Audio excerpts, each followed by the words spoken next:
Hello student, मैं हूं आपका वसीम सर।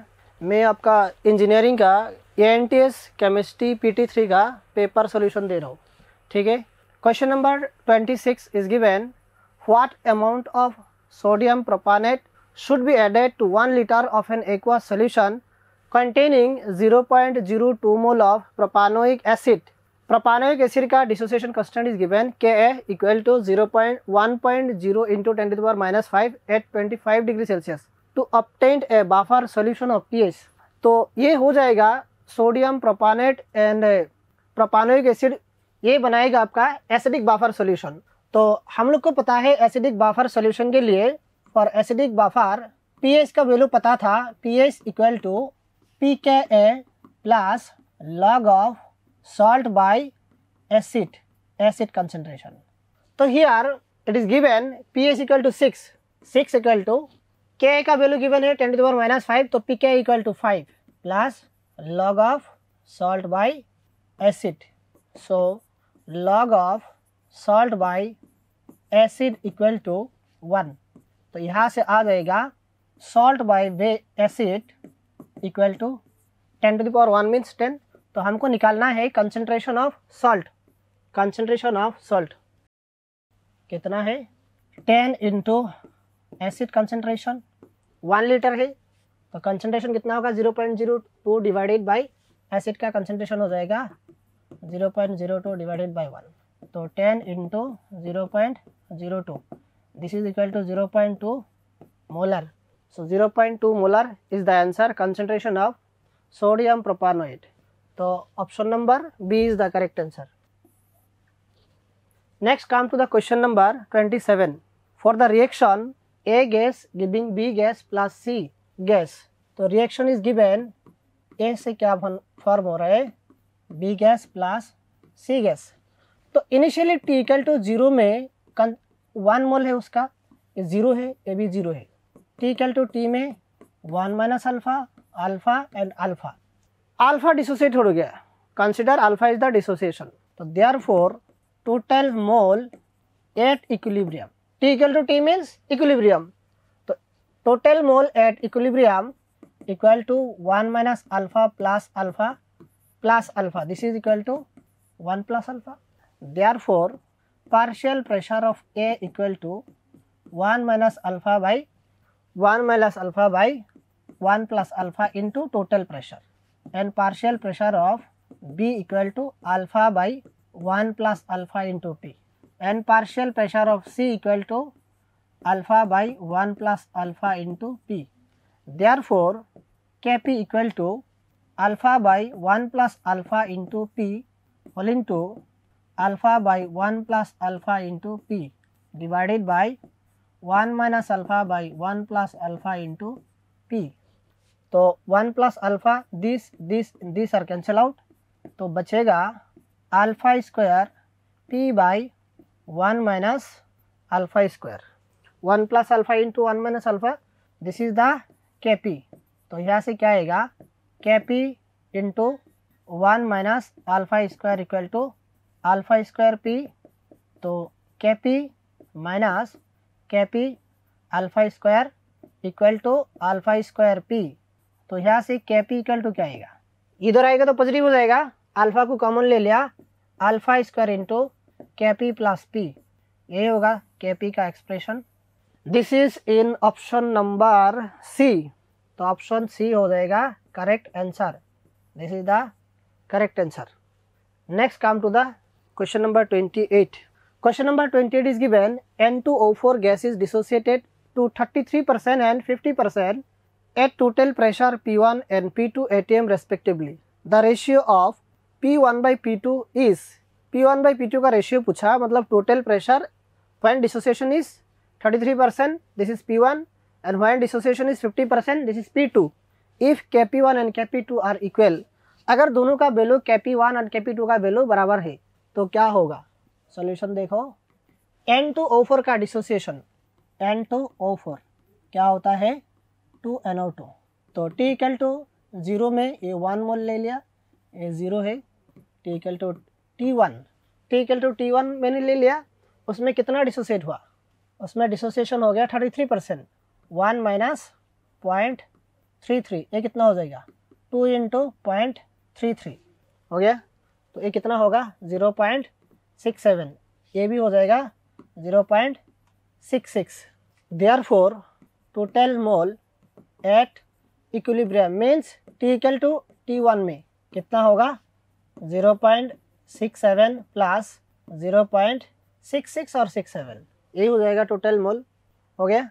तो यहाँ से क्या करेंगे फिर Kp1 इक्वल टू Kp1 निकालेंगे, Kp1 equal to 2 into 0.33 divided by 0.67 plus 0.66 into P1, ये हो जाएगा square divided by 0.67 divided by 0.67 plus 0.66 into P1, this is Kp1।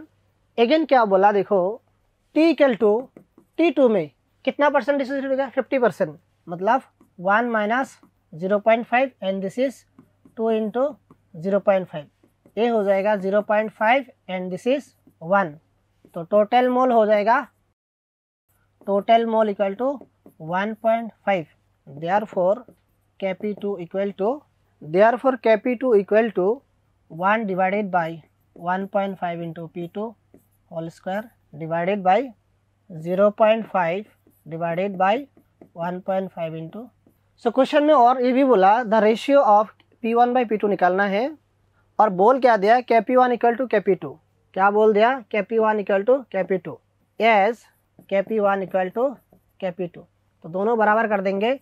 This is Kp2, तो Kp1 लिख लेते हैं पहले 2 into 0.33 divided by 0.67 into 0.66 into P1 whole square divided by 0.67 divided by 67 into 0.66 into P1, this is equal to 1 by 1.5 P2 whole square divided by 0.5 by 1.5 P2। तो यहाँ से जब हम निकालेंगे P1 बाई P2, पूरा कैलकुलेशन करना है, P1 by P2 आएगा answer 8/3। This is option number C correct answer, option C हो जाएगा correct answer. Now move to the question number 29। Question number 29 is given 2x plus y giving z plus 80 kilocalorie, which combination of pressure and temperature give the highest yield of z at equilibrium? It is clearly given delta H, मतलब delta H होगा minus 80 kilocalorie, that means the reaction is exothermic। तो exothermic के लिए हम लोग को पता है Z का परसेंटेज ज़्यादा होगा मतलब फॉरवर्ड रिएक्शन, तो एक्सोथर्मिक रिएक्शन के लिए favourable condition for forward reaction क्या है high pressure and low temperature. तो अभी ऑप्शन देखो लो टेम्परेचर कहाँ है ऑप्शन सी और डी में है, हाई प्रेशर कहाँ है ऑप्शन सी। तो for exothermic reaction forward reaction के लिए क्या होगा high pressure and low temperature, this is the condition. तो ये हो जाएगा option number C, C is the correct answer. Next question number 30, calculate the percentage ionization of 0.01 molar acetic acid in 0.1 molar HCl, Ka of acetic acid is 1.8 into 10⁻⁻5। मतलब क्या है acetic acid is the weak acid and HCl is the strong acid. Strong acid mean strong electrolyte, उसका 100% dissociate हो जाएगा, but HCl का क्या होगा 100% dissociate नहीं होगा। तो क्या करेंगे उसमें क्वेश्चन नंबर 30 HCl देगा H प्लस Cl माइनस, तो T इक्वल टू 0 में कितना था 0.1, ये हो गया 0 T इक्वल टू T में ये हो जाएगा 0.1 एसिडिक एसिड के लिए क्या होगा for acetic acid plus H plus, तो T इक्वल टू 0 में 0.01 and this is 0 and 0, T equal to T में 0.01 माइनस x 0.01x। तो जब दोनों को मिक्स किया HCl से क्या आ गया एक्स्ट्रा H प्लस आ गया, therefore total H plus concentration कितना होगा 0.1 प्लस 0.01 x यही होगा। Therefore Ka for acetic acid क्या होगा, ये हो जाएगा 0.01 x into 0.01 x into 0.1 plus 0.1 x divided by उसका कितना है कंसंट्रेशन 0.01 माइनस 0.01 x। तो acidic acid is a weak acid, तो उसका डिसोसिएशन कम होता है। x का वैल्यू 1 प्लस एक्स को हम लोग क्या ले सकते हैं x, और 1 माइनस एक्स को हम लोग x ले लेंगे। तो यहाँ पे वही कंसेप्ट यूज करेंगे। This was given 1.8 into 10 to the power minus how much it was given 10 to the power minus 5। This is equal to 0.01 x into 0.1 divided by 0.01। This and this are cancel out. तो यहाँ से x का value आएगा x equal to 1.8 into 10 to the power minus 6। x का value मिल गया। तो अभी बोला क्या, पूछा गया percentage ionization. Therefore percentage ionization equal to जितना आयनाइजेशन हो गया कितना हो गया 1.8 into 10 to the power minus 6 divided by initially कितना लिया था 0.01 into 100। This is equal to 1.8 into 10 to the power minus 2%. That means 0.018%. This is the answer 0.018%. That means option number B is the correct answer. Option number B is the correct answer. Question number 31. When 1 mole of N2 and 1 mole of H2 is enclosed in 3 liter vessel and the reaction is allowed to attain equilibrium, it is found that at equilibrium here x mole of H2 the number of moles of NH3 formed would be। तो formation of NH3 कैसा होता है, question number 31 N2 plus 3H2 ये मिल जाएगा 2NH3 1 mole of N2 and 1 mole of H2 T equal to 0 में 1 mole this is 0 T equal to T में। तो उसमें करना क्या है x मोल ऑफ H2, अच्छा x मोल ऑफ H2, तो उसके लिए मैंने y ले लेंगे, अल्फ़ा ले लेंगे 1 माइनस अल्फ़ा 1 माइनस 3 अल्फ़ा यही ले लेंगे and this is equal to 2 alpha. तो इक्विलिब्रियम में क्या बोला x mole of H2 therefore 1 minus 3 alpha equal to x।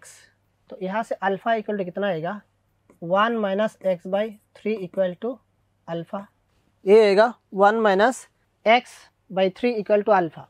Therefore concentration of NH3 equilibrium में कितना है equal to 2 alpha 2 into 1 minus x by 3। This is the concentration of NH3 at equilibrium. This is given in option number C। Option C is the correct answer. Next question number 32। Question number 32 बोला carbon solid plus H2O gas give carbon monoxide plus H2O। Delta H is given negative, that means exothermic reaction. The above equilibrium will proceed in forward direction। तो forward direction में कैसे जाएगा उसके लिए exothermic में देखो question number 32।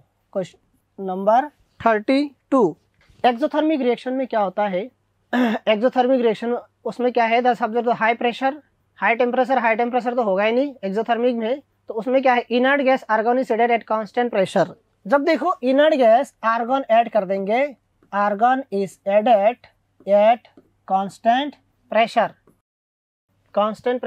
तो क्या हो जाएगा वॉल्यूम इंक्रीज हो जाएगा। Therefore volume increases, volume increase होने से एक्टिव मास क्या होगा decreases. Therefore active mass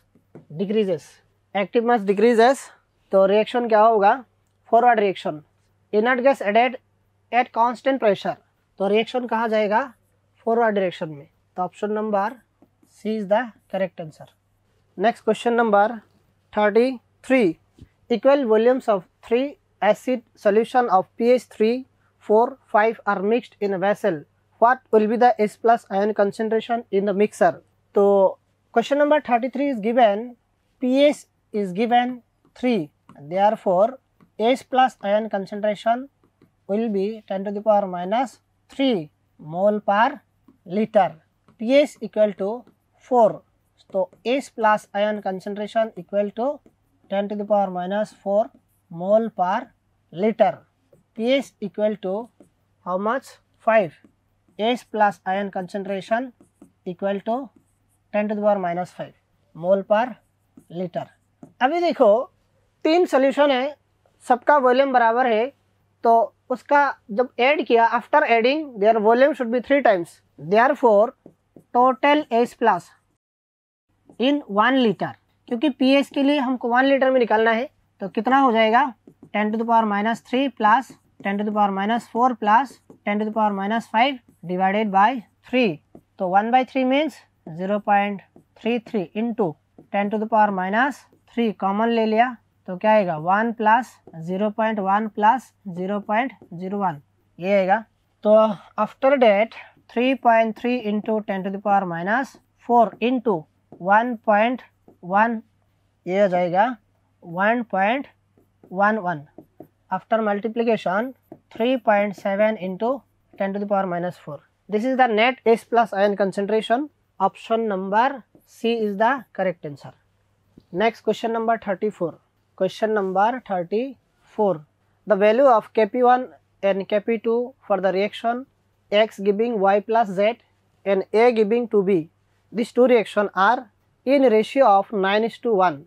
If degree of dissociation X and A be equal, X और A का डिग्री ऑफ डिसोसिएशन दोनों बराबर है, then total pressure at equilibrium 1 and 2 are in the ratio of. मतलब बोला है कि Kp1 और Kp2 ये दोनों रिएक्शन के लिए रेशियो गिवन है.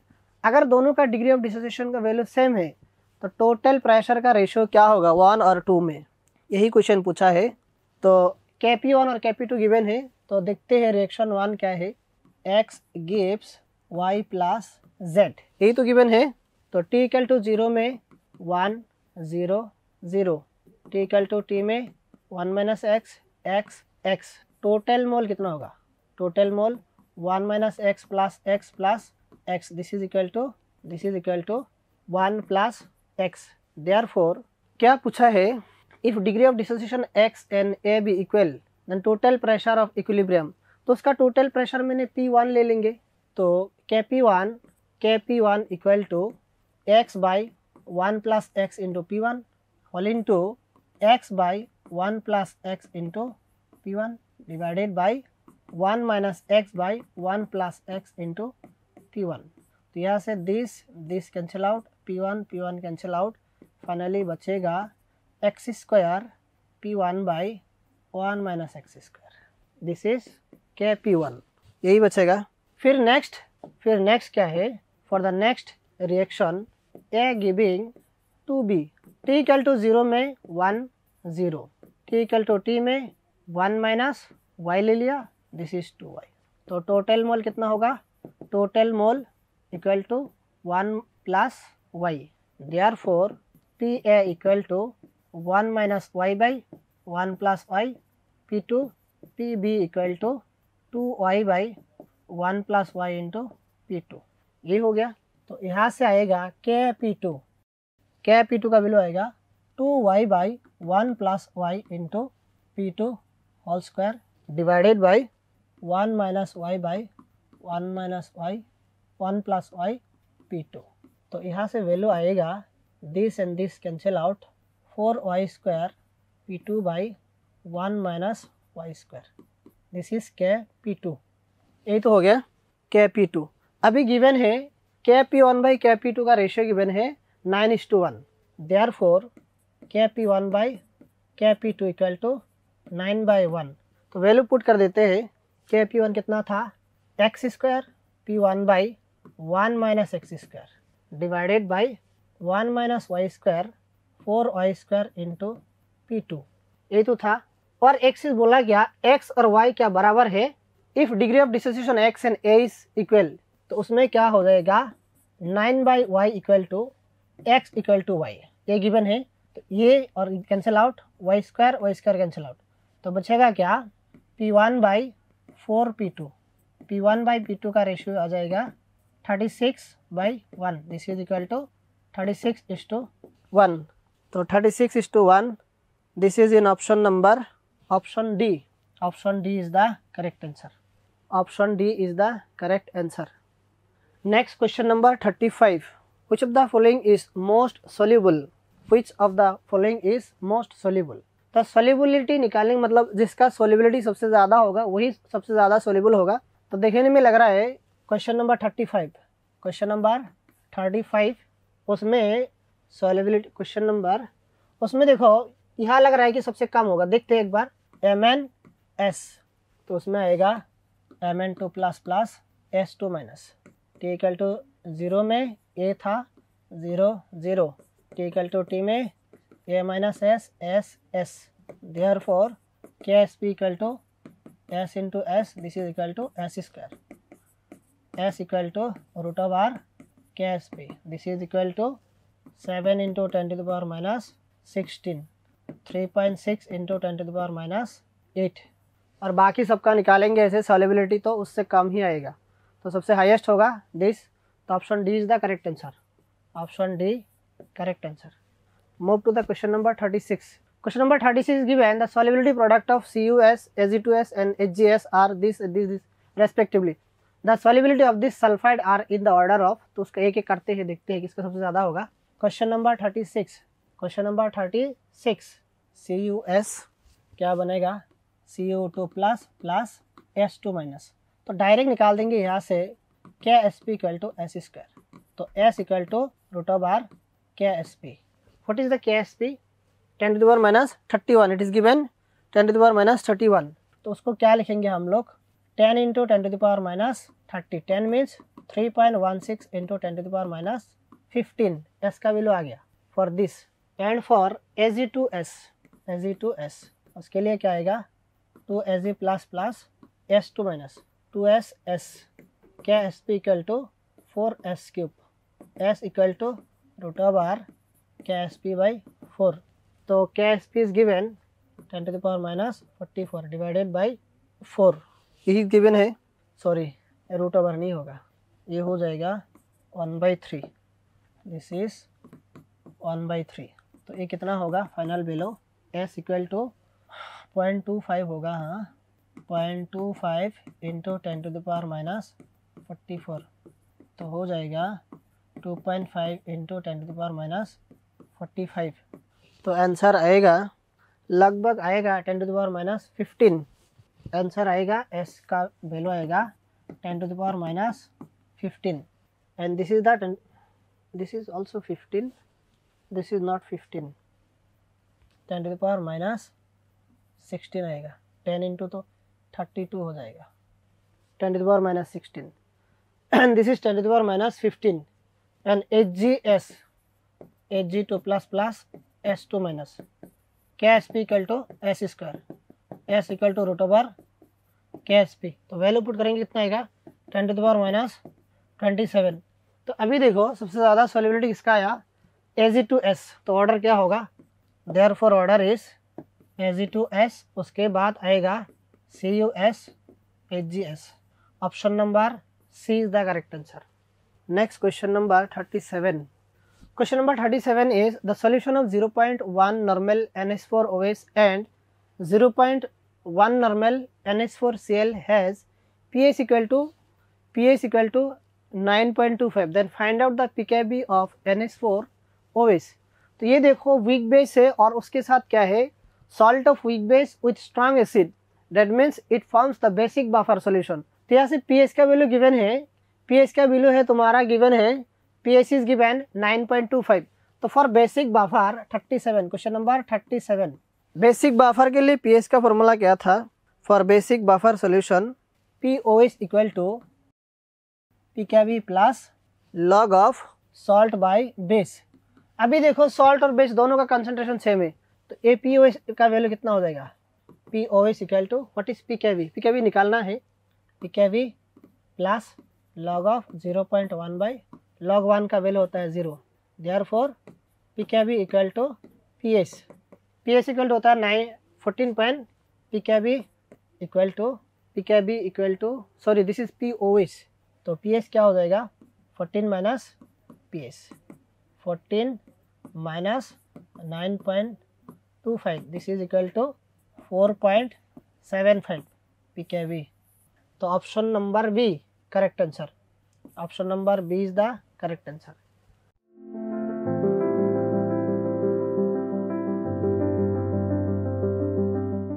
चलिए क्वेश्चन नंबर 38 को देखते हैं। क्वेश्चन नंबर 38 में क्या फाइंड करना है, the correct order of increasing basicity of the given conjugate base, basic strength find करना है। तो जैसा कि हम जानते हैं कि बेसिक स्ट्रेंथ किस बात पर डिपेंड करता है, basic strength inversely proportional to stability of anions, stability of anions, ठीक है। तो जो एनायंस ज्यादा स्टेबल होगा उसका बेसिक स्ट्रेंथ कम होगा। तो हमारे पास 4 एनायंस दिए गए हैं। पहला दिया गया है मेरे पास कार्बोक्सिलेट, पहला दिया गया है कार्बोक्सिलेट, दूसरा दिया गया है मेरे पास कार्बन ट्रिपल बॉन्ड के ऊपर नेगेटिव चार्ज, ठीक है, और NH2 माइनस और R माइनस, ठीक है। तो जैसा कि हम जानते हैं ये जो मेरे पास कार्बोक्सिलेट है इसके केस में क्या होगा, इसके केस में मेरे पास रेजोनेंस है, रेजोनेंस के वजह से ये नेगेटिव चार्ज मैक्सिमम स्टेबल होगा, रेजोनेंस के वजह से ये वाला नेगेटिव चार्ज मैक्सिमम स्टेबल होगा। उसके बाद हम जानते हैं कि जो कार्बन sp होता है, that means sp hybridised carbon atom is more electronegative than nitrogen sp3। इसका मतलब क्या हो गया, इसका मतलब ये हुआ कि कार्बन sp के ऊपर नेगेटिव चार्ज ज्यादा स्टेबल होगा as compare to nitrogen sp3 because carbon sp is more electronegative. तो ये स्टेबल हो गया कार्बोक्सिलेट फर्स्ट। सेकंड स्टेबिलिटी किसकी हो गई, इसकी, मतलब स्टेबिलिटी ऑर्डर क्या बन जाएगा, कार्बोक्सिलेट, उसके बाद ट्रिपल बॉन्डेड कार्बन के ऊपर नेगेटिव चार्ज, उसके बाद NH2 माइनस और लास्ट में R minus, that means CH3 minus, Et minus कुछ होगा, ठीक है। तो स्टेबिलिटी ऑर्डर ये बन गया हमारे पास। तो इसका उल्टा क्या बन जाएगा हमारा, बेसिक स्ट्रेंथ का ऑर्डर। तो सबसे लिस्ट बेसिक कौन होगा, कार्बोक्सिलेट सबसे लिस्ट बेसिक होगा, ठीक है। उसके बाद CH triple bond C minus, उसके बाद NH2 माइनस, उसके बाद R माइनस। देयरफॉर हमारा करेक्ट ऑप्शन क्या बन जाएगा, ए हमारा करेक्ट ऑप्शन बन जाएगा। बेसिक स्ट्रेंथ का ऑर्डर क्या बनेगा, ए, ठीक है, ओके, ठीक है। चलिए आगे देखते हैं क्वेश्चन नंबर 39 की तरफ। क्वेश्चन नंबर 39 में क्या बोल रहा है, rank the following alkenes in order of decreasing heat of hydrogenation, ठीक है ना, हीट ऑफ हाइड्रोजनेशन निकालना है। क्वेश्चन नंबर 39 में हमको क्या फाइंड करना है, rank the following alkenes in order of decreasing heat of hydrogenation, heat of hydrogenation निकालना है। तो हमको मालूम है कि हीट ऑफ हाइड्रोजनेशन क्या होता है, heat of hydrogenation directly proportional to number of pi bonds, number of pi bonds. अगर पाई बॉन्ड सेम है, अगर पाई बॉन्ड सेम है तो heat of hydrogenation inversely proportional to stability of alkene, inversely proportional to stability of alkene. अगर alkene ज्यादा stable होगा तो उसका हीट ऑफ हाइड्रोजनेशन कम होगा। हमारे पास ये फॉर्मूला होता है, ठीक है ना। तो हमको यहाँ से फाइंड करना है कि कौन सी एल्कीन ज्यादा स्टेबल है। अगर कोई एल्कीन ज्यादा स्टेबल होगी दैट मींस उसका हीट ऑफ हाइड्रोजनेशन क्या होगा, कम होगा, ठीक है। अब देख लेते हैं, अगर जिस एल्कीन में अल्फा एच ज्यादा होगा उसका स्टेबिलिटी क्या होगी, ज्यादा होगी, ठीक है। तो यहाँ से हम देखते हैं सेकेंड एल्कीन जो मेरे पास है, सेकेंड ऑप्शन में जो मेरे पास एल्कीन है वो एल्कीन है अपने पास ये वाला, ठीक है। इसका मतलब इसके पास अल्फा एच कितना है, 3 अल्फा एच यहाँ पे, 3 अल्फा एच यहाँ पे और 2 अल्फा एच यहाँ पे। इसका मतलब इसके पास टोटल अल्फा एच कितना है, 8 अल्फा एच है। फर्स्ट वाले एल्कीन के पास क्या है, फर्स्ट वाले एल्कीन के पास हमारे पास अल्फा एच कितना है, 2, ठीक है। अल्फा एच निकलना आप लोग जानते होंगे, ठीक है। उसके बाद ब्यूटीन ब्यूटीन दिया है, यहाँ पे ब्यूटीन दिया है, ट्रांस ब्यूटीन के पास अल्फा एच कितना होता है, यहाँ पे अल्फा एच है आपके पास, सॉरी इसके पास अल्फा एच है 6, ठीक है। और सिस ब्यूटीन के पास अल्फा एच कितना है, 6। इसका मतलब स्टेबिलिटी ऑर्डर की अगर हम बात करें तो मैक्सिमम स्टेबल कौन होगा, जिसके पास अल्फा एच मैक्सिमम है, मतलब ये मोर स्टेबल होगा। मतलब स्टेबिलिटी ऑर्डर की बात करें तो स्टेबिलिटी ऑर्डर क्या बनेगा, second one is more stable, second one is more stable. उसके बाद सिस और ट्रांस में अल्फा एच तो सेम है, ट्रांस मोर स्टेबल होगा, दैट मींस सेकंड के बाद थर्ड, थर्ड के बाद फोर्थ और सबसे लास्ट में फर्स्ट। तो ये हमारा ऑर्डर बन गया स्टेबिलिटी ऑफ एल्कीन का। तो इसका उल्टा ऑर्डर किसका बनेगा, हीट ऑफ हाइड्रोजनेशन का। तो हीट ऑफ हाइड्रोजनेशन का ऑर्डर क्या होगा, सेकंड का सबसे कम होगा, या फिर ऐसा हम बोल सकते हैं कि हीट ऑफ हाइड्रोजनेशन का ऑर्डर क्या होगा, फर्स्ट का मैक्सिमम, उसके बाद फोर्थ, उसके बाद थर्ड, उसके बाद सेकंड। मतलब हीट ऑफ हाइड्रोजनेशन का ऑर्डर हमारे पास ये बन गया, first, fourth, then third and second, okay. तो ऑर्डर क्या बन गया, first 4 3 2, 1 4 3 2, that means option D will be correct, ठीक है। हीट ऑफ हाइड्रोजनेशन का ऑर्डर हमारे पास बन गया 1 4 3 2 on the basis of stability of alkene, जिसके स्टेबिलिटी ज्यादा उसका हीट ऑफ हाइड्रोजनेशन कम, ठीक है, ओके। क्वेश्चन नंबर 14 को सॉल्व करते हैं, 40 को। क्वेश्चन नंबर 14 में क्या पूछ रहा है, which compound has the highest value of pK. PK का मतलब क्या होता है, किसी अगर एसिड का पीके ज्यादा होगा दैट मींस उसका एसिडिक स्ट्रेंथ क्या होगा, कम होगा, ठीक है ना। तो अगर एसिडिक स्ट्रेंथ का ऑर्डर क्या बनता है, acidic strength directly proportional to Ka, inversely proportional to pKa, that means जिसका pKa ज्यादा होगा उसका एसिडिक स्ट्रेंथ कम होगा। तो इस क्वेश्चन में हमको ये बताना है कि कौन सा एसिड वीकर है, सबसे वीकर एसिड कौन सा है। तो हम जानते हैं एसिडिक स्ट्रेंथ किस पे डिपेंड करता है, स्टेबिलिटी ऑफ कॉन्जुगेट बेस। अगर कॉन्जुगेट बेस स्टेबल है तो एसिडिक स्ट्रेंथ भी क्या होगा, ज्यादा होगा। और कॉन्जुगेट बेस को स्टेबलाइज कौन करता है, conjugate base stabilize by electron withdrawing group and destabilize by electron donating group. तो यहां से ऑप्शन हम देखते हैं पहले ACOD ऑप्शन में, ACOD ऑप्शन में इथेनोइक एसिड पे, सॉरी ACOD ऑप्शन में प्रोपेनोइक एसिड पे, डी ऑप्शन में 2 Cl, सी ऑप्शन में 1 Cl और ऑप्शन नंबर फर्स्ट में भी 1 Cl है, जबकि ऑप्शन नंबर बी में कोई भी Cl नहीं। That means option number B में हमारे पास क्या काम कर रहा है, हमारे पास प्लस आई इफेक्ट काम कर रहा है। प्लस आई इफेक्ट का मतलब क्या हो गया, इस ग्रुप का प्लस आई इफेक्ट काम कर रहा है, और प्लस आई इफेक्ट का मतलब क्या हो गया, इसका कॉन्जुगेट बेस लेस स्टेबल होगा। इसका कॉन्जुगेट बेस लेस स्टेबल क्यों होगा, because conjugate base electron donating group से क्या होते हैं, डीस्टेबलाइज होते हैं, और इलेक्ट्रॉन विथड्रॉइंग ग्रुप उसको स्टेबलाइज करता है।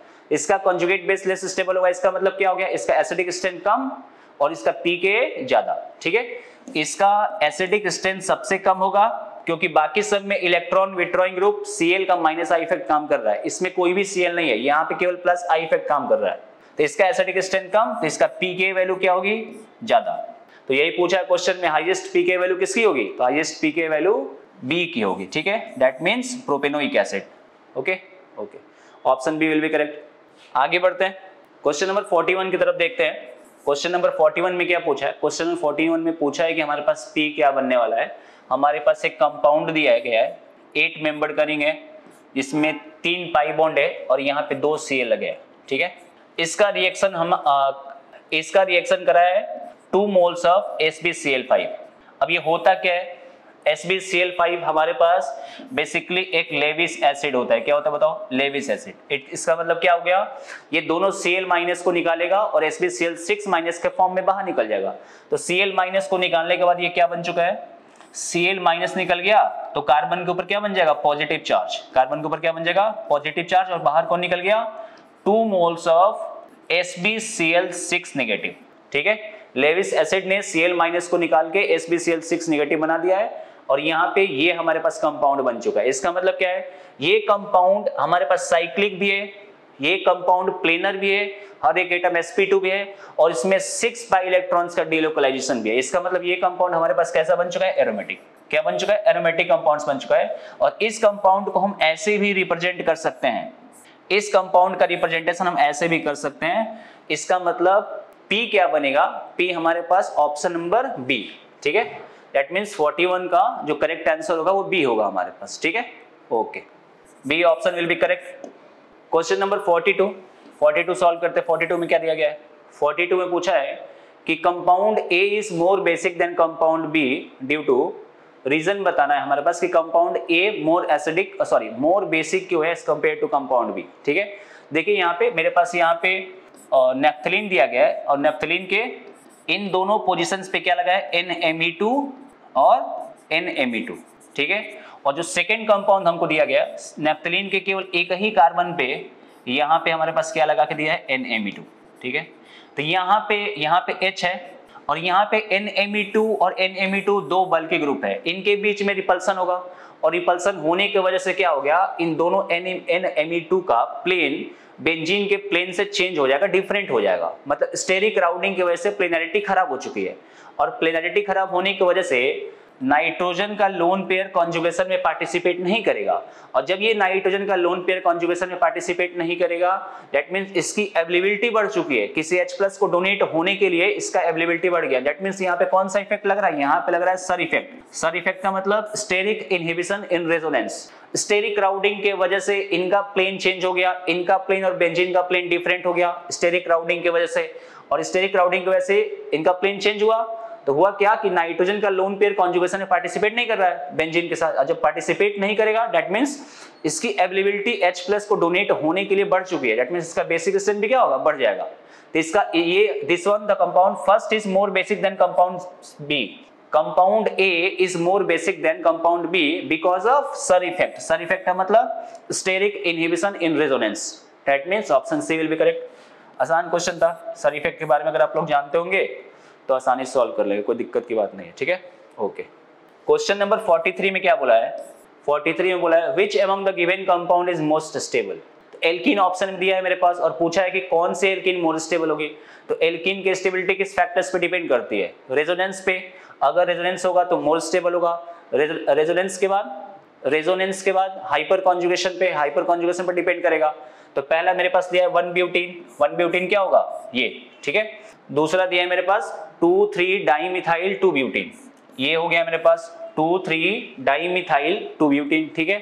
उसके बाद दिया मेरे पास सिस 2 ब्यूटीन, ये हो गया सिस 2 ब्यूटीन और दूसरा हो गया मेरे पास ट्रांस 2 ब्यूटीन। तो अल्फा एच निकाल लेते हैं। अल्फा एच इसमें कितना बताइए? इसमें अल्फा एच 2 है, इसमें अल्फा एच कितना है? मैक्सिमम, दैट मींस 3 और 3, टोटल अल्फा एच कितना हो गया? 12। ओके, इन दोनों के केस में अल्फा एच कितना है? 6 और यहाँ भी अल्फा एच कितना है? 6। ये ट्रांस है और ये सिस है। ओके, जिसमें अल्फा एच मैक्सिमम होगा उसकी स्टेबिलिटी भी क्या होगी? ज्यादा होगी। इससे बहुत simple question, option B will be correct. Okay, जिसके केस में अल्फा एच हाइपर कॉन्जुगेशन ज्यादा होगा वो मोर स्टेबल होगा। तो 2,3 डाइमिथाइल 2 ब्यूटेन में अल्फा एच मैक्सिमम है 12 अल्फा एच है, हाइपर कॉन्जुगेशन ज्यादा होगा तो स्टेबिलिटी ऑफ एल्कीन भी क्या होगी? ज्यादा होगी, ठीक है। ओके, नेक्स्ट क्वेश्चन की तरफ मूव करते हैं। क्वेश्चन नंबर 44 को एक्सप्लेन करते हैं। क्वेश्चन नंबर 44 में क्या पूछ रहा है? Consider the following compound, arrange this compound in decreasing order of their basic strength. Basicity define करना है यहाँ पे। तो देखिए यहाँ पे मेरे पास जो कंपाउंड दिया गया है, इस कंपाउंड का नाम क्या होता है? इस कंपाउंड का नाम होता है मेरे पास एनिलीन, ठीक है। अगर नाइट्रोजन के ऊपर इलेक्ट्रॉन डेंसिटी बढ़ेगी, तो उसका डोनेशन भी बेटर होगा, दैट मींस उसका बेसिक स्ट्रेंथ भी क्या होगा? ज्यादा होगा। तो नाइट्रोजन के ऊपर इलेक्ट्रॉन डेंसिटी कब बढ़ेगी? जब मैं बेंजीन पे कौन सा ग्रुप लगाऊं? इलेक्ट्रॉन डोनेटिंग ग्रुप्स, ठीक है। अगर मैं डोनेटिंग ग्रुप लगाऊंगा तो ये इलेक्ट्रॉन देंगे और इलेक्ट्रॉन देंगे, दैट मींस नाइट्रोजन के ऊपर इलेक्ट्रॉन डेंसिटी बढ़ेगी तो उसका बेसिक स्ट्रेंथ भी क्या होगा? ज्यादा होगा। तो देखिए ऑप्शन नंबर बी में क्या दिया गया है? ऑप्शन नंबर बी में हमको पैरा पोजीशन पे नाइट्रो ग्रुप लगा के दिया गया है, NO2, ठीक है। NO2 लगा के दिया गया है और NO2 कैसा होता है हम सब जानते हैं, -M और -I। दैट मींस ये कैसा ग्रुप है? ये हमारे पास है इलेक्ट्रॉन विथड्रॉइंग ग्रुप। ये नाइट्रोजन से इलेक्ट्रॉन डेंसिटी को अपनी तरफ खींचेगा, बढ़ाएगा नहीं, तो इसका बेसिक स्ट्रेंथ भी क्या होगा? कम होगा, ठीक है। उसके बाद ऑप्शन सी में सेम कंडीशन है, बस डिफरेंट क्या है कि यहाँ पे इसके पैरा पोजीशन पे साइनाइड लगा के दिया गया है। साइनाइड भी क्या होता है? -M और -I, लेकिन इसका mesomeric effect as compare to nitro थोड़ा सा कम होता है। नाइट्रो का मेसोमेरिक बेटर होता है, मतलब इसका -I स्ट्रॉन्गर होगा एज कंपेयर टू साइनाइड। उसके बाद हम देखते हैं ऑप्शन डी में। ऑप्शन डी में मेरे पास पैरा पोजीशन पे मिथाइल ग्रुप लगा के दिया है। पैरा पोजीशन पे हमारे पास मिथाइल ग्रुप लगा के दिया है, दैट मींस ये मिथाइल ग्रुप का काम होता है क्या? +H हाइपर कॉन्जुगेशन और +I। ये ग्रुप कैसा बन चुका है? Electron donating group. ये वाला यहाँ पे कैसा था? इलेक्ट्रॉन विथड्रॉइंग ग्रुप, ठीक है। तो first one is neutral, B और सी में इलेक्ट्रॉन विथड्रॉइंग है और डी वाले केस में क्या? Electron donating. तो इलेक्ट्रॉन डोनेटिंग इलेक्ट्रॉन्स देंगे तो नाइट्रोजन के ऊपर इलेक्ट्रॉन डेंसिटी बढ़ेगी और इलेक्ट्रॉन डेंसिटी बढ़ेगी, दैट मींस उसका बेसिक स्ट्रेंथ भी क्या होगा? अच्छा होगा, बेटर होगा, ठीक है। दैट मींस जिस पे इलेक्ट्रॉन डोनेटिंग ग्रुप है उसका बेसिक स्ट्रेंथ ज्यादा होगा। तो ऑप्शन 4 का बेसिक स्ट्रेंथ डेफिनेटली सबसे ज्यादा होगा और ऑप्शन बी और सी में जहां पे इलेक्ट्रॉन विथड्रॉइंग ग्रुप्स है इसका बेसिक स्ट्रेंथ सबसे कम होगा। तो 4 के बाद कौन सा ऑप्शन बन गया? First one, that means neutral वाली कंडीशन। ओके, अब देखते हैं स्ट्रांगली कौन अपनी तरफ इलेक्ट्रॉन्स को खींचेगा, नाइट्रो के साइनाइड? नाइट्रो, बिकॉज नाइट्रो का -M इफेक्ट क्या होता है? स्ट्रॉन्गर होता है, बेटर होता है, तो ये ज्यादा इलेक्ट्रॉन्स को खींचेगा, तो इसका बेसिक स्ट्रेंथ कम और इसका बेसिक स्ट्रेंथ ज्यादा। तो ऑप्शन बनेगा 4 1 के बाद 3 उसके बाद 2। ये हमारा ऑर्डर बन गया बेसिक स्ट्रेंथ का, दैट मींस ऑप्शन क्या बनेगा? 4 1 3 2, 4 1 3 2, option C will be correct. Okay, question number 45 में क्या बोल रहा है देखते हैं। क्वेश्चन नंबर 45 में ये पूछा है कि arrange the following compound in decreasing order of acidity. Acidic strength के ऑर्डर में इनको अरेंज करना है। तो अगेन एसिडिक स्ट्रेंथ किस फैक्टर्स पे डिपेंड करता है? Stability of conjugate base. अगर कॉन्जुगेट बेस स्टेबल होगा तो एसिडिक स्ट्रेंथ भी क्या होगी? ज्यादा होगी। सबके केस में फिनॉल दिया गया है, फिनॉल का कॉन्जुगेट बेस क्या बनता है? फिनॉक्साइड। फिनॉल का जो मेरे पास कॉन्जुगेट बेस बनता है वो बनता है फिनॉक्साइड। फर्स्ट ऑप्शन में फिनॉल दिया गया है, सेकंड ऑप्शन में इसके पैरा पोजीशन पे क्या लगाया है? मिथाइल, ठीक है। और इसके थर्ड ऑप्शन में है मेरे पास मेटा नाइट्रोफिनॉल, ठीक है। और फोर्थ ऑप्शन में है मेरे पास पैरा नाइट्रोफिनॉल। तो जो कॉन्जुगेट बेस बनेगा फिनॉक्साइड वो बेसिकली एक एनायंस होता है और एनायंस को कौन स्टेबलाइज करता है? Anions are stabilized by electron withdrawing groups, ठीक है ना। तो इसके केस में देखिए, इसके केस में मेटा पे रेजोनेंस और हाइपर कॉन्जुगेशन काम नहीं करता, ठीक है ना, आप लोगों को मालूम होगा। मेटा पोजीशन पे रेजोनेंस और हाइपर कॉन्जुगेशन काम नहीं करेगा, क्या काम करेगा? केवल इंडक्टिव इफेक्ट, और इसका इंडक्टिव क्या होता है? माइनस आई। पैरा पोजीशन पे तो काम करता है, पैरा पोजीशन पे क्या बनेगा? माइनस एम और माइनस आई। मतलब इसके केस में जो कॉन्जुगेट बेस बनेगा फिनॉक्साइड, वो मैक्सिमम स्टेबलाइज होगा, बिकॉज बेंजीन पे कौन सा ग्रुप लगा? इलेक्ट्रॉन विथड्रॉइंग ग्रुप, और इलेक्ट्रॉन विथड्रॉइंग ग्रुप पे माइनस एम भी काम कर रहा है और माइनस आई भी। इसका मतलब इसका बेसिक स्ट्रेंथ, सॉरी, इसका एसिडिक स्ट्रेंथ क्या हुआ? सबसे ज्यादा, बिकॉज इसका conjugate base is more stable. तो ऑप्शन बन गया मेरे पास डी, ठीक है। और डी के बाद ये देखिए, ये न्यूट्रल है और यहाँ पे क्या है? इलेक्ट्रॉन डोनेटिंग ग्रुप्स, ईडीजी, क्या काम करेगा? प्लस एच और प्लस आई। इसका कॉन्जुगेट बेस सबसे कम स्टेबल होगा, बिकॉज यहाँ पे क्या? इलेक्ट्रॉन डोनेटिंग है। ऑप्शन नंबर सी देखिए, डी के बाद सी बनेगा, बिकॉज सी में माइनस आई एटलीस्ट काम कर रहा है ना। उसके बाद ए ऑप्शन न्यूट्रल है, जबकि ऑप्शन नंबर बी में डोनेटिंग है। डोनेटिंग कॉन्जुगेट बेस को डिस्टेबलाइज करेंगे, मालूम होना चाहिए आपको। डी सी ए के बाद बी, ये हमारे पास ऑर्डर बन गया स्टेबिलिटी ऑफ कॉन्जुगेट बेस। और जो order stability of conjugate base का बनता है, वही ऑर्डर क्या बनता है? एसिडिक स्ट्रेंथ का, ठीक है ना। तो ऑर्डर क्या बन जाएगा? डी सी ए बी, और यहाँ पे बेसिकली इसको P बोला है, इसको Q बोला है, ठीक है, इसको R बोला है और इसको S बोला है। तो ऑर्डर क्या बनेगा? D का मतलब S, C का मतलब R, ठीक है, उसके बाद A का मतलब P, उसके बाद Q। तो S R P Q, order हमारे पास क्या बन गया? S R P Q, S R P Q। Option C will be correct, okay, option C will be correct, ठीक है ना। क्वेश्चन नंबर 46 में क्या एक्सप्लेन करना है? क्वेश्चन नंबर 46 में हमको फाइंड करना है कि इसमें से कितने कंपाउंड ऐसे हैं जो कि एरोमेटिक है। इसमें से कितने कंपाउंड ऐसे हैं जो कि एरोमेटिक है? तो फर्स्ट कंपाउंड हमारे पास दिया गया है, COT मॉलिक्यूल है, साइक्लोऑक्टाटेट्राइन। फर्स्ट कंपाउंड क्या है मेरे पास? साइक्लोऑक्टाटेट्राइन। ये इसका शेप कैसा होता है? ये टब शेप का होता है। टब शेप का मतलब ये हो गया नॉन प्लेनर, दैट मीन्स ये एरोमेटिक नहीं हो सकता, ठीक है ना। ये नॉन प्लेनर है, इसका मतलब ये नॉन एरोमेटिक होगा, ओके। उसके बाद ऑप्शन बी देखिए, जो सेकंड मॉलिक्यूल्स दिया गया है, इसके पास 4 पाई इलेक्ट्रॉन्स, ये क्या बन जाएगा? Anti aromatic, okay.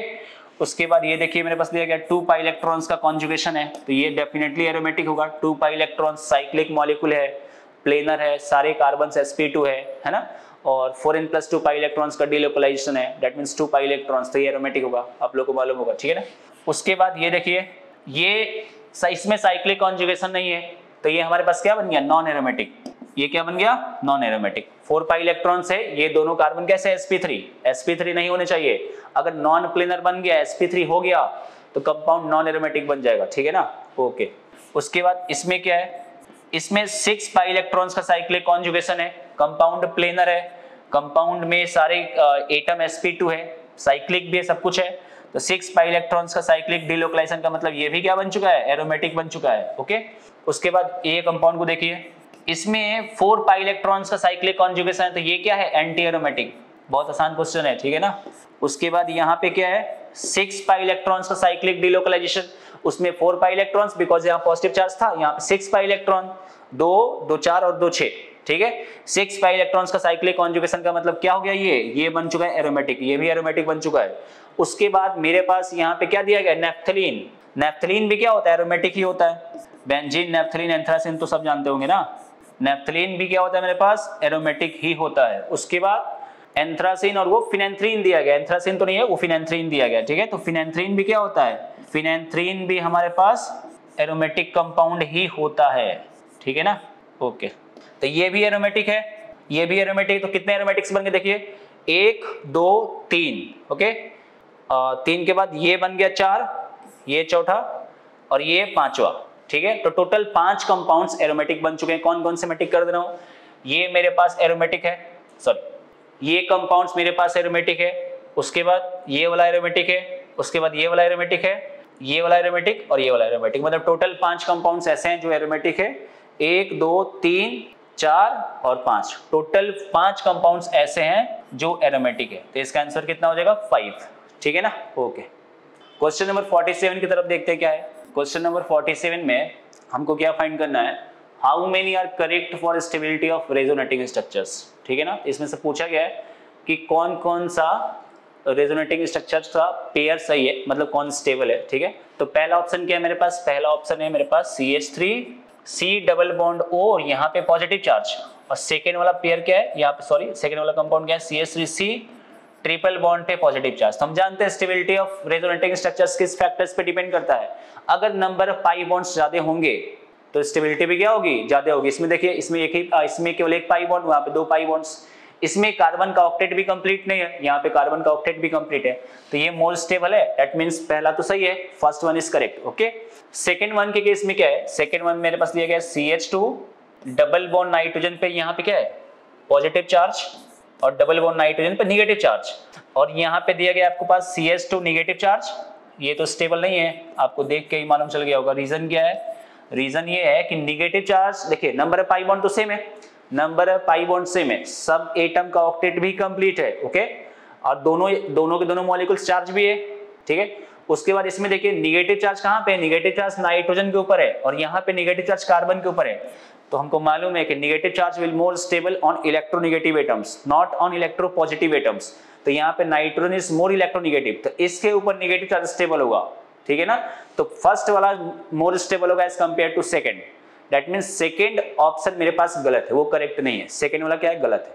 दूसरा वाला स्टेबल नहीं होगा, पहला वाला स्टेबल होगा, ये स्टेबल होगा। ठीक है, तीसरा देखते हैं हम, तीसरे में क्या है। तीसरे में देखिए यहाँ से आपको स्पष्ट दिख रहा होगा, तीसरे में क्या है कि तीसरे में सेकंड वाले के केस में पाई बॉन्ड ज्यादा है, और सेकंड वाले के केस में अगर पाई बॉन्ड ज्यादा होगा दैट मींस इसका मतलब क्या हो गया, स्टेबिलिटी भी उसकी ज्यादा होगी। दैट मींस तीसरा ऑप्शन भी क्या है, करेक्ट। हम जानते हैं ना, क्या जानते हैं बताइए, अगर नंबर ऑफ पाई बॉन्ड्स ज्यादा होते हैं तो number of stability of RS भी क्या होता है, ज्यादा होता है। तो तीसरा भी सही है हमारे पास। फोर्थ ऑप्शन में क्या है, फोर्थ ऑप्शन में मेरे पास, फोर्थ ऑप्शन को हम दिखाते हैं आपको। फोर्थ ऑप्शन में जो स्ट्रक्चर हमको दिया गया है, बेसिकली थोड़ा ध्यान से देखिएगा इसको। फोर्थ ऑप्शन में जो स्ट्रक्चर दिया गया है उसमें नेफ्थलीन का ये वाला स्ट्रक्चर है, और सेकंड वन में क्या है, नेफ्थलीन का जो स्ट्रक्चर यहाँ पे दिया गया है वो, सॉरी ये स्ट्रक्चर। ठीक है, तो देखिए सेकंड वाला ज्यादा स्टेबल होगा। रीजन क्या है कि सेकंड वाले के केस में दोनों की दोनों रिंग क्या है, बेंजोनॉइड। अगर बेंजोनॉइड रिंग ज्यादा होती है तो स्टेबिलिटी ऑफ रेजोनेटिंग स्ट्रक्चर भी क्या होता है, ज्यादा होता है। इसमें ये वाला रिंग केवल बेंजोनाइड है, ये वाले रिंग बेंजोनाइड नहीं है। That means second one should be more stable, और यहाँ पे क्या दिया गया है कि फर्स्ट वन इज स्टेबल। इसका मतलब फोर्थ ऑप्शन भी क्या है, इनकरेक्ट है। तो अभी तक करेक्ट कौन कौन मिला, फर्स्ट मिला और थर्ड मिला, सेकंड और फोर्थ क्या है, गलत है। ठीक है, उसके बाद हम देखते हैं फिफ्थ ऑप्शन को। फिफ्थ ऑप्शन में अगेन यहाँ पे देखिए आप, निगेटिव चार्ज कार्बन के ऊपर है, नंबर ऑफ पाई बॉन्ड तो सेम है, निगेटिव चार्ज यहाँ पे कार्बन के ऊपर है, और इसके केस में निगेटिव चार्ज कहाँ पे, इसके केस में निगेटिव चार्ज है आपके पास ऑक्सीजन के ऊपर। ठीक है ना, तो ऑक्सीजन वाले के केस में ऑक्सीजन पे जो निगेटिव चार्ज है वो मोर स्टेबल होता है। इलेक्ट्रोनेगेटिव एटम्स के ऊपर निगेटिव चार्ज क्या होता है, stable, as compare to carbon के ऊपर निगेटिव चार्ज। इलेक्ट्रोनेगेटिव एटम्स के ऊपर निगेटिव चार्ज मोर स्टेबल होते हैं as compare to electropositive atoms. ठीक है, तो यहाँ पे निगेटिव चार्ज ज्यादा स्टेबल होगा, देयरफॉर ये ऑप्शन भी क्या हो गया, करेक्ट हो गया हमारे पास। तो करेक्ट ऑप्शन कौन कौन सा बन गया, पहला बन गया, तो करेक्ट ऑप्शन हमारे पास बन गया, पहला भी करेक्ट ऑप्शन है, पहले के बाद तीसरा भी करेक्ट है, और तीसरे के बाद पांचवा करेक्ट है। इसका मतलब टोटल करेक्ट ऑप्शंस कितने बन गए, 3। टोटल करेक्ट ऑप्शन कितने बन गए हमारे पास, 3 बन गए। इसने पूछा है how many are correct for stability of RS। तो पहला करेक्ट है, तीसरा करेक्ट है, और पांचवा करेक्ट है। सेकंड और फोर्थ इनकरेक्ट है। दैट मींस टोटल करेक्ट कितने बन गए, 3। इसका आंसर कितना हो जाएगा, 3। ओके, ठीक है, okay. Next question number 48, integer. The initial pressure of COCl2 is 1000 torr. The total pressure of system becomes 1500 torr. When the equilibrium COCl2 gas, this is equilibrium given, is attained at constant temperature, the value of Kp for this reaction, value given है x into 10 square. What is the value of x?